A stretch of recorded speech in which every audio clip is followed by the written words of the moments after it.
Hey guys, welcome to another video. For part 5 of this series of videos, I kind of treated it like for a brief second like it was a completely different video. This is part 5 of the series of videos of films I've been watching over the course of my recovery.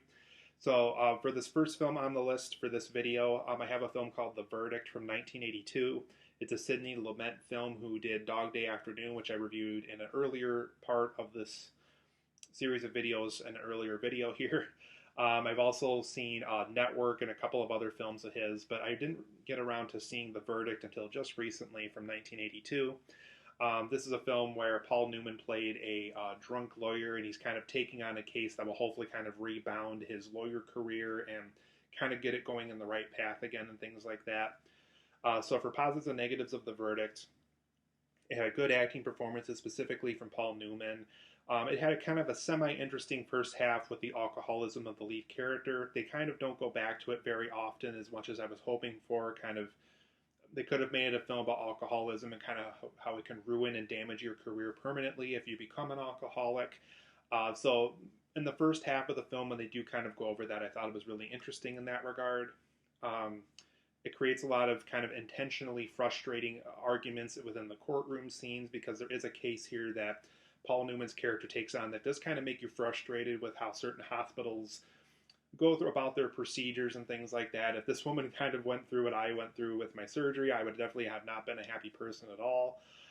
So the fact that the woman had to go through something as frustrating as it was with her hospitalization of this condition that she had was a very frustrating one. So you kind of understand where Paul Newman's character and kind of this woman's family's perspective comes in for the courtroom of this situation, and kind of the rights and the wrongs of medical practices. So that aspect of the film I thought was very effective.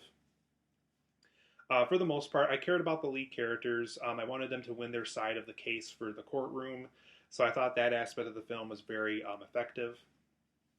For my negatives of The Verdict, though, I they went with more of like a traditional courtroom drama kind of an approach. And unfortunately, this makes this film kind of generic with other courtroom dramas of along the line of like A Few Good Men and Kramer versus Kramer and things like that. It is a very traditional courtroom drama kind of an approach, and this is Sidney Lumet, and so he kind of knows ways to tell his stories in interesting ways.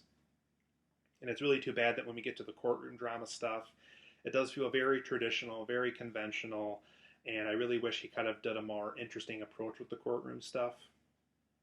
Once again, going back to the alcoholism and kind of focusing that on some more, I thought would have helped this film. Some of the themes like alcoholism get ignored over time, and the film sometimes does feel a little unfocused as a result. So I thought some of the stuff that the film really could have played off of that it was doing well could have been better handled and could have had more of a focus on that. It does have it doesn't quite have that dark bite that you get from a Sidney Lumet film. And I think this film would have benefited from that. It doesn't quite have that dark comedic bite of a Network.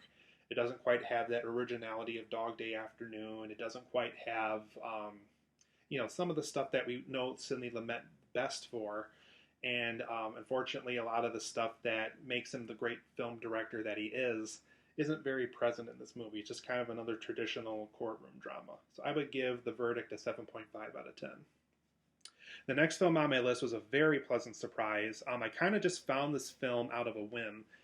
And I was just kind of browsing Disney Plus titles one night, and I kind of vaguely remember this film coming out. I did do some research after watching this film and coming to find out that this film did not do very well at the box office at all. It actually lost 20th Century Fox some money before they merged with Disney, and that's The Kid Who Would Be King. And like I mentioned, this is a very pleasant surprise of a movie. In fact, for those who know me personally, I even did a Facebook post about this one just because I was so impressed with it, and it was really kind of a shame that nobody showed up for this movie, and it's original, and there's just so many things to love about this film.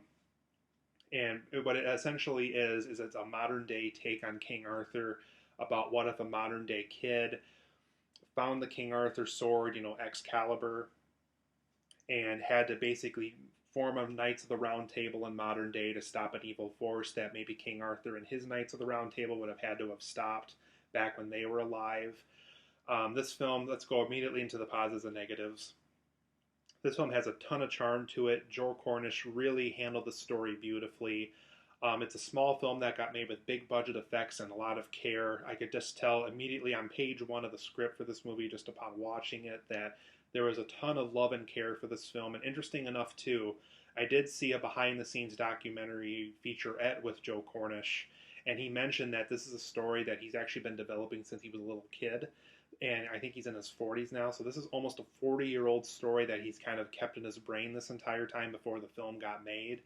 And you can tell because there's a ton of things that got planned out with this movie and that are original and are different. And you can just tell over time he kind of nitpicks some of the things with it. Like, I could probably do this a little bit more originally. I could do this to make it feel more fresh. I could do this to make it feel more comedic. I could do this to make it have more of a fantasy element. I could do this to make it have more of a modern day take to it. So that it's just really funny throughout. There's tons of great child actor performance in this. Almost every child actor in the film works to perfection in this movie. Actually, the kid from The Dark Tower, believe it or not, which flopped really badly when that came out, and I actually kind of like that movie, even though I know a lot of people don't like that movie. He has a role in this too as a bully, and so I thought this was a very good performance from him, even much better than The Dark Tower when he was in that. It has an interesting and kind of a cool modern day take on King Arthur, and it doesn't mind poking fun at itself from time to time. There is a lot of moments in the movie where characters laugh out loud at some of the stuff that are going on just because it is so ridiculous. And Joe Cornish acknowledges that ridiculousness. And as a result, the film feels original and it feels fresh, and we can get along with everything and we can understand everything and kind of take it for what it's worth. And like I said, I just like how it poked fun of itself. It didn't take itself too seriously, and so we kind of have a lot of fun with it as a result. There's tons of fun fantasy elements throughout that really work, and they poke fun of itself too. It would be cool to have seen like a cult status for this movie over time. I really hope this film kind of finds a cult status, and who knows, maybe get a sequel of some kind on Disney Plus or something in the future now that Disney owns 20th Century Fox. But for negatives of this movie, really all I have for it is that I thought more personality could have been added to the villain of this film, and they got Rebecca Ferguson from the Mission Impossible series to be the villain in this. She just kind of felt evil to be evil. Just kind of, that's about it to her. Not a lot of personality there that they wrote for this character, which is too bad because you do have Rebecca Ferguson playing the character. There is some major like conveniences throughout the story, like how the two school bullies are just so openly willing to join the Knights of the Round Table after picking on this kid for so long. I thought that was kind of convenient. And some of the comedy does lose some momentum towards the later half of the film. The second half, almost everything feels a little more serious than it should. It kind of feels like a different film in that regard. Still a great movie. I enjoyed the second half. It is a kind of a different tone than the first half. I liked how the first half poked fun at itself and things like that. And I thought the second half would have benefited from that approach. So The Kid Who Would Be King, I would give it a 9 out of 10. It's an excellent, excellent movie. Now we're going to talk about the worst film I've seen so far in my recovery. And who knows, because my recovery's not done yet, who knows if I see anything worse than this, but I doubt it, because this film that I'm about to talk about is a bad one. And I don't know why, but Rotten Tomatoes gave this film a praising review, and it is nothing good about it at all. Besides its concept, that's the only thing that this film has going for it. So I saw the film In a World. It is one of Lake Bell's first films as a director. I've seen her act in a couple things. She even has a voice role in the Secret Life of Pets movies.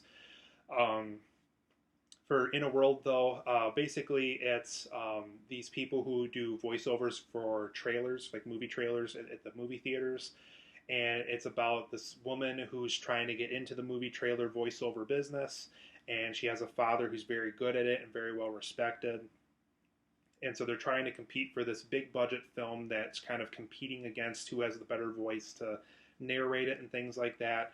Unfortunately, though, this film immediately becomes about affairs and about cheating couples and about all this other stuff that a concept like this does not need to have in this movie. There's even a quote on Rotten Tomatoes, one of the few rotten ratings for this movie, kind of summed it up perfectly. There's a guy that mentioned it's almost as if Lake Bell had a ton of note cards on a marker board, and had to use every single note card for every single idea in this movie, and this film cannot finish production until every single idea is applied. And it just, you almost wish he could have just taken a step back and be like, look, this is too much. It's one film, it's one idea, it's one feature-length film. I have to tackle one idea, not 20, not 30, not 40. It's one idea for one movie. And unfortunately, Lake Bell tried to do every single idea on that marker board for this movie. It's a very frustrating movie. So for my few positives for it, it does have an interesting concept with the movie trailer thing. It does attempt to be a movie about voiceover artists having potential for originality in films. And it shows the competitive nature of voiceover artists in the business for movie trailers and how that can be interesting. Now for my negatives. After all the stuff I just mentioned, it's annoying. It runs at least 30 minutes too long. The film completely abandons its core concept after about 30 minutes in. It's full-grown adults acting like small children in numerous scenes. There's several uninteresting characters. There's probably not a single character in this film that I liked. Subplot involving a stalker voiceover artist who thinks he is a Casanova romantic. It's really bad. It's really creepy. I did not like it at all. The film supports cheating couples as if they get rewarded for their actions. The film claims to be about voiceover artists, and to be honest, there isn't a lot of content in that film to kind of support that theory. It's just really not... Imagine just a cool concept for a movie, and only about 30 minutes of the film is about that concept, and then the rest of the movie is not about the concept at all, and that's what In a World essentially is. It really is about like cheating people and stalkers and stuff like that that I don't want to see in a movie about voiceover artists. I want to see a film about the actual voiceover artists themselves. And yeah, it was a very frustrating experience. So I would give In a World a 3 out of 10. It really is not a good film at all. So after talking about my frustrations with this movie, I think I will stop the video here. And I will see you guys here for the next part, which I think is part 6 now in this long series of videos. So thank you for sticking with me, and I will be back with another video soon.